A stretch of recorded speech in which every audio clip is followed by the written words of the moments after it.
Hi, everybody. It's Sharyl Attkisson. Welcome to another edition of Full Measure After Hours. Today, our investigation refutes the long-standing narrative that illegally sold U.S. guns are responsible for Mexico cartel violence. For years, the narrative has been pretty clear and pretty steady.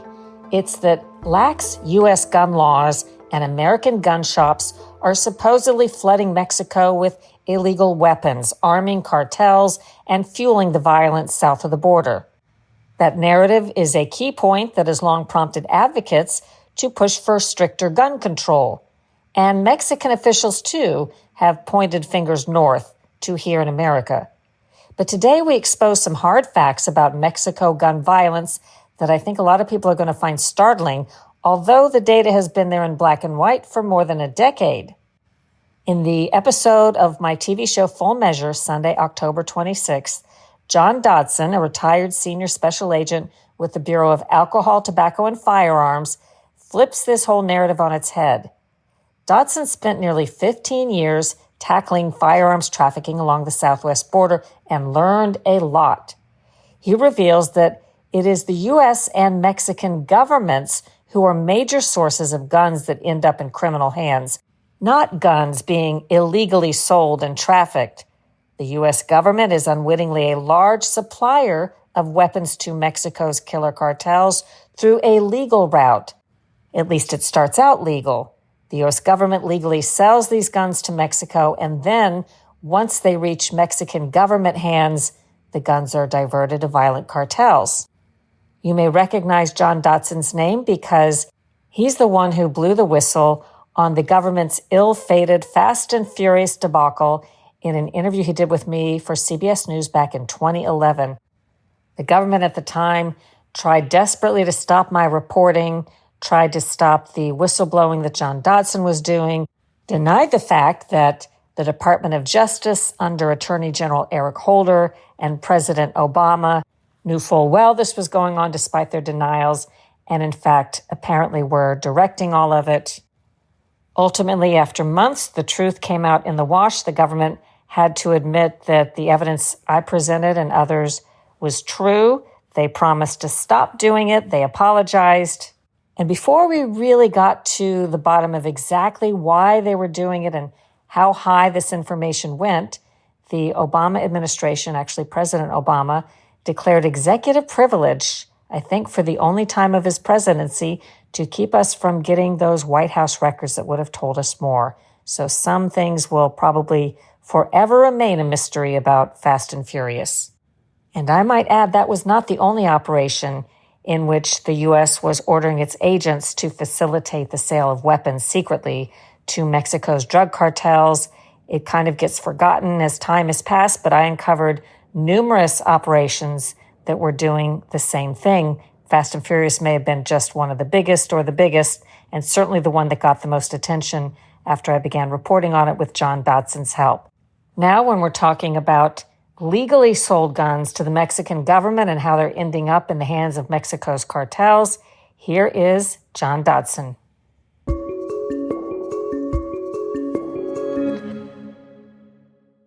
Fast and Furious, my job was to hunt firearms, was to stop firearms trafficking to Mexico.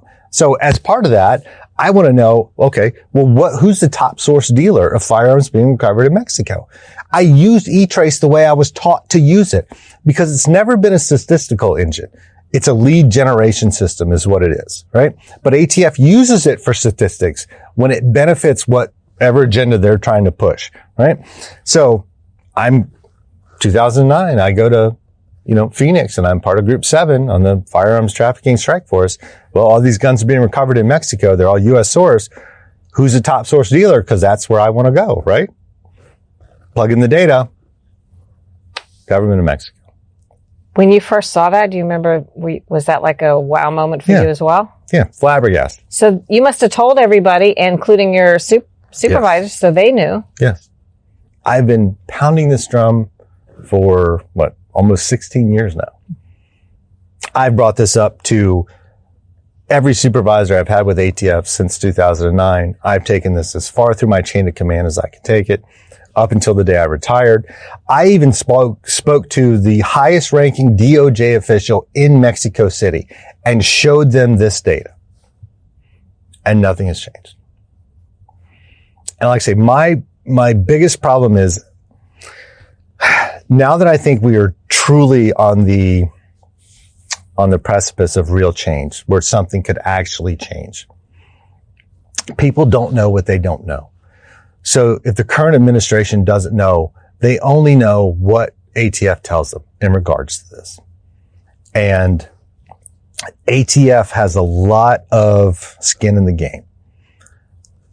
There are talks now about it being abolished, absorbed by FBI and DEA, and there's always a funding issue. We need more funding to combat firearms trafficking to Mexico. Oh, firearms trafficking to Mexico is a problem. You have to give us another, $100 million. We need 4 more groups along the border. We need 50 more agents along the border. When in fact, if you just reported the data the way it actually says that it is, all right, then you realize that the problem is not as big as it's saying. You could stop a huge part of it by halting and ceasing all direct purchases by the Mexican government. But then you have to ask yourself, well, how are they going to fight the war on drugs in Mexico? If they're not getting arms from us, where are they getting arms from? Those are echelons above Dodson. I don't know how to answer those questions. But then you at least have to take those firearms out of your statistical numbers. Or you have to at least qualify it. Ever since I was first assigned to work firearms trafficking on the southwest border, it has widely been reported and utilized that the U.S. civilian firearms market is responsible for the majority of crime guns being recovered in Mexico. So we're to blame for a lot of guns being used to kill people and do cartel crimes. We are to blame. Our civilian firearms market, our right to bear arms, is to blame for the violence in Mexico and along the southwest border. And people want to push that narrative, in your opinion and experience, because? Well, in my personal opinion, people want to push that narrative for several different reasons. One, I think some people want to push it to enact gun control, to alarm the American citizenry and to place blame on them and their Second Amendment rights as the rise of crime rates in Mexico. I think they want to do it for any number of reasons. But it is true, is it not, that a lot of American-made guns or American-sold guns end up in Mexico at crime scenes? Well, yes, but this is how you need to quantify that data. The tracing system as it exists can only successfully trace firearms with the U.S. nexus. So that nexus includes any firearm that was manufactured in the United States or at one point imported into the United States. Then if it's found at a crime scene in Mexico, be it a homicide, a mass shooting, a drug trafficking, or merely just someone in possession that shouldn't be in possession, when it's traced, the only way it can successfully be traced by us or by the ATF is if it has that U.S. nexus, either manufactured or imported in the U.S. So U.S. sourced firearms are recovered routinely at crime scenes in Mexico. The difference is the vast majority of those guns do not come from gun dealers along the southwest border, specifically Arizona and Texas. The vast majority of those guns come from direct purchases by the Mexican government or government-to-government sales from the U.S. government to the Mexican government of surplus U.S. firearms. Why is the U.S. government selling so many guns to the Mexican government? Well, part of it goes back to the MIRTA initiative.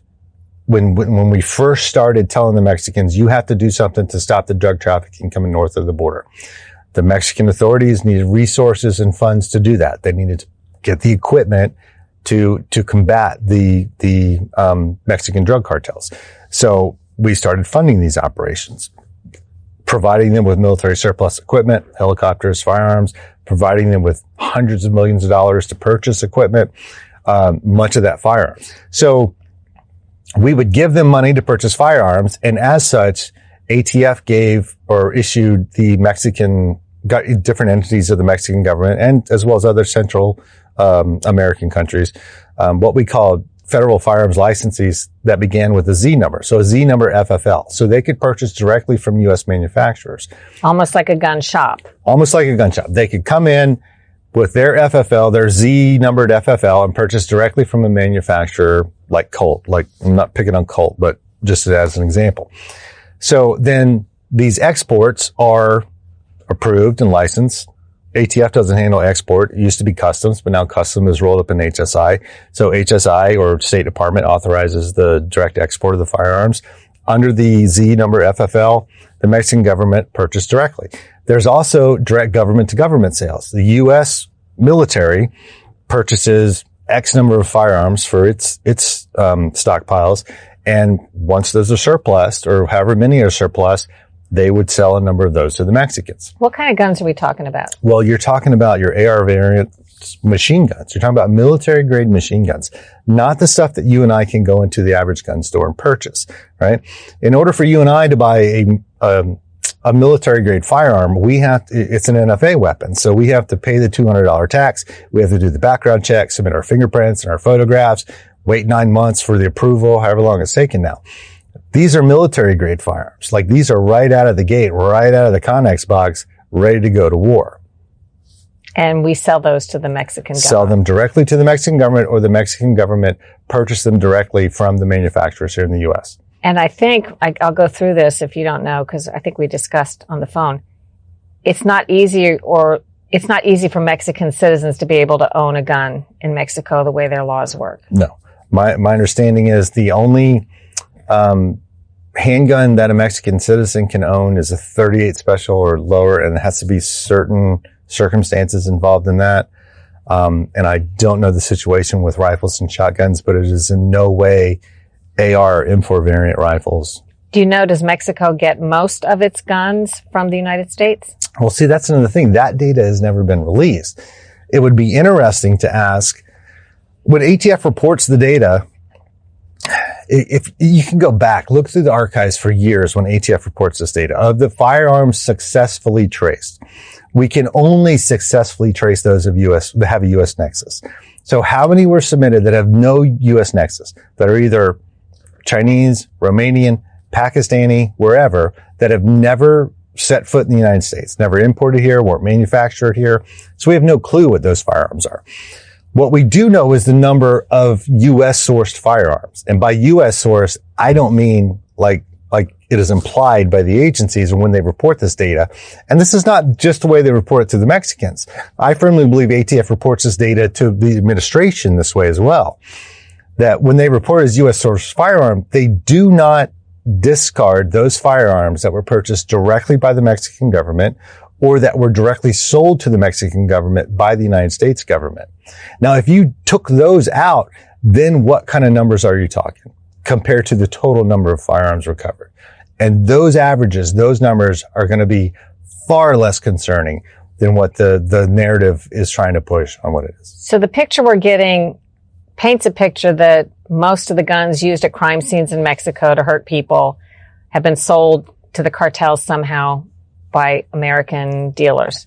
Yes. But the truth is, and then you can correct me where I'm wrong, but there may be 200 guns found and 150 of them from other countries that aren't traceable in our system. So only 50 are put into the system, and all of those come back as U.S. guns because we can only trace U.S. guns with the system. And then of the 50 that come back as U.S. sourced, a lot of those might have been bought legally by the Mexican government, by our government, or with licenses our government issued. My understanding of the data, 70% of those were purchased. Given your example, if at any given time period there are 200 firearms recovered at crime scenes in Mexico, say 100 of those guns recovered have zero U.S. nexus. They were not manufactured here or ever imported in the United States. So that leaves you with 100 that are considered U.S. sourced. All right. Now, of the firearms we can successfully trace, it should be 100% are U.S. sourced because those are the only ones we can successfully trace.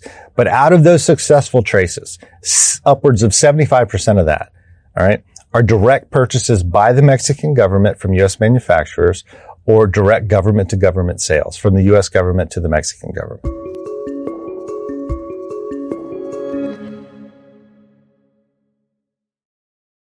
And what's the importance of that? What does that tell you about the impression people may have versus what's really happening? Well, the impression that people have and the impression that the Mexican government is trying to push forward, not only publicly, but in their lawsuit against the Arizona dealers, is that the U.S. civilian firearms market is to blame for the violence and the firearms activity in Mexico. And that is simply not the case. Their narrative, what they say is that these individuals that go into the local gun shops and try to buy 10 or 15 rifles, AK or AR variants at a time, and the gun shops, knowing that they're going to be transferred or trafficked south of the border, allow these sales to happen because all they care about is the money. And then these individuals come out, hand these weapons off, they're trafficked south, they're given to the cartel, and they're used in crime. So these gun dealers are turning a blind eye and are to blame for arming the cartels, when in fact, it is the very government suing these gun dealers that is responsible for arming the cartels far and away more than the civilian firearms market. So explain that piece of the puzzle. Once the Mexican government buys or imports guns from the United States, a lot of them end up in criminal hands somehow? Yes. And to what percentage that is, I don't know. You would have to ask, like when the data is reported, when ATF reports this to the administration or to the public, why don't you follow that up with the information about how many firearms were purchased under these Z number FFLs, how many export licenses were issued by HSI, or formerly Customs, that allowed these firearms to be trafficked legally, through legal means, south of the border. So how many firearms during any given period did Mexico purchase? And then how many of those were ultimately recovered in crimes? Like this is information that I want our negotiators to have, that I want the American government and the Mexican government to have. Because if you don't solve this problem, if you don't fix this, it's just going to continue. We're in negotiations with Mexico right now over these tariffs. Whoever's handling negotiations, when you hear them say, well, before we do anything, you need to stop the flow of firearms south. Like you have to stop the trafficking of arms. He could easily pick up the phone and say, okay, ATF cancel those FFLZ numbers. HSI cancel all export licenses. State Department and DOD cancel all direct government-to-government sales to the Mexican government. There, Madam President, I have instantly cut 70% of the firearms being supplied to the Mexican drug cartels in one phone call. Now what are you going to do? If the Mexican government understands, as they must, that a lot of the guns turning up at crime scenes in Mexico are guns the government, purchased originally, should they know about that? I mean, it seems like that's something. Of course they should. When they trace the firearm, right, any firearm that's recovered in a crime, when they enter it in E-Trace, which is ATF's tracing data system, they will get a report from that. That report will say that this firearm was purchased by a foreign government. And it will list the FFL that purchased it, which is one of the Mexican government entities. Or it will say specifically, this firearm was involved in a government-to-government sale. So they will know that either their government purchased it directly from the manufacturer or that their government purchased it from the U.S. government. What are your thoughts about whether the U.S. government should be selling so many guns to Mexico, even if the purchases at the time are legal, when so many of the guns end up in criminal hands? From what I know, the amount of those firearms that are ending up being diverted to the black market, I would cease and desist all transactions with the Mexican government when it comes to firearms.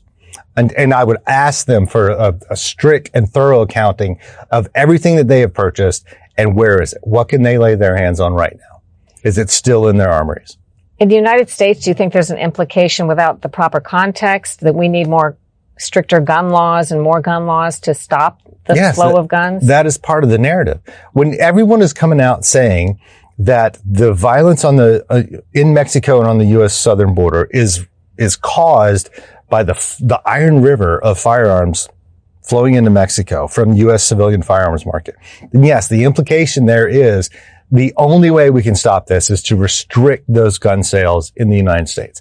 When in fact, and this is the most important part of the issue that people have trouble understanding, is the vast majority of that, or the biggest part of that problem, is those firearms are purchased legally, exported legally. They're not illegally trafficked, right? And then they're diverted to the black market once south of the border. The U.S. civilian firearms market, yes, straw purchasing occurs, Firearms trafficking south of the border occurs, all right? But it is not to the exponential numbers that they describe it to be. It is not the primary cause of the problem. Hands down, far and away, the vast majority of crime guns recovered in Mexico are purchased directly by the Mexican government. In some of the documents that you have, what would we see on there? How would you sort of decipher what those show? Well, I can say it's not documents that I have. It's the tracing system. Anyone in the administration can call ATF, pick up the phone. Don't call headquarters because you don't know what kind of answer you're going to get from that. Call a local field agent that has an E-Trace account and say, this is what I want you to do. You log on to E-Trace on the right-hand side. It's generated statistical report. Click on that. It's going to come up. It's automatically populated with your what we call an OR code, your office. Change that to recovery location, put in the country of Mexico, and do any 12-month time frame that you want. Anyone that you want, and you will see who the number one source dealer of firearms traced. And it will be Mexico. What does a form like that look like? So we'll see a chart, and the number one line will be the most guns. Right. It will be source dealer of firearms traced. So will be a Z number there? Yes. The number one dealer on that every time is the Mexican government for whatever 12-month period you want to pick between now and when we launched Spanish E-Trace in 2009. So the Mexican government, it seems to me, if that's true, needs to look at itself and how so many of its guns end up in the hands of Mexican drug cartels. Absolutely. But when the American government isn't being told that, American people aren't being told that, and you can argue the Mexicans aren't being told that. Should they know it? Of course they should, right? The mere fact that if you take them give them the benefit of the doubt that they don't know that, well, that opens a whole nother can of questions. Why in the hell don't they know that? But they should. And then, the vast majority of those guns are purchased by the Mexican government. So what should we do instantly is stop that. You want to stop arming the cartels. You don't need more gun laws. You don't need to make it harder for U.S. citizens to buy a firearm. You cut the ability for the Mexican government to directly purchase firearms, either from U.S. manufacturers or from the United States government itself. You can single-handedly, one person, whoever's handling these negotiations, whoever's in a position, can stop this 70% in no time. Ricky Tick. And here's something else. If you're the Secretary of Defense, you now have assets on the southwest border. If you're the Secretary of Homeland Security, right? You have Border Patrol out there. You have HSI, ICE contacts, DOJ, right? I have friends that are now working the border. Everything. And I worked the border for almost 15 years when I was with ATF. But now you have all these assets on the border to combat this trafficking. All right. To combat these cartels and the human trafficking and the drug trafficking that they do. Meanwhile, in another ring of the Pentagon, someone is authorizing the direct sales of U.S. surplus, military surplus firearms to the Mexican government, which now is going to be diverted in the hands of the cartel. Somewhere in HSI headquarters, someone on a different floor is authorizing the export licenses for firearms purchased directly by the Mexican government from U.S. manufacturers. So you're sending your people down there and you're arming the people that they're going to war with. And I'm not saying it's intentional. They don't know. They don't know because the only thing that's being told to them is these are U.S. source firearms. And it's not being quantified. 200 guns were recovered in crime scenes in Mexico in the past quarter. 150 of them were direct purchases by the Mexican government. 50 of them were, straw purchases. You got to put the truth out there. Speak the truth. Speak the truth to power, whether it's good, bad, or ugly. Because these people are doing it for us, man. They're representing us. All these negotiations, we have people on the border right now laid up in observation points along the border, risking their lives, and yet we are supplying the cartels with the firearms. It has to stop. It's lunacy.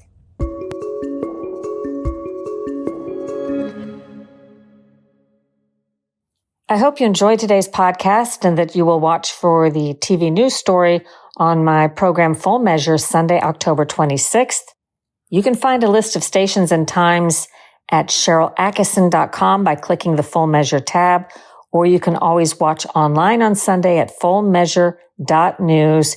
You can look around noon. It should be posted then. And then if you happen to be listening to this after October 26th, you can always watch replays at fullmeasure.news or on our unadvertised YouTube channel, Full Measure with Sharyl Attkisson at YouTube. If you haven't already done so, please check out my latest bestseller, Follow the Science: How Big Pharma Misleads, Obscures, and Prevails. And it won't be long before you're looking for some good original holiday gifts for independent thinkers like you. You can shop for them at the same time you're helping support independent reporting causes by going to the Sharyl Attkisson store. Click SharylAttkisson.com and look for the store tab. You'll find all kinds of products with clever slogans that people you know will appreciate, such as, I need to find some new conspiracy theories. All my old ones came true. And do your own research, make up your own mind. Think for yourself.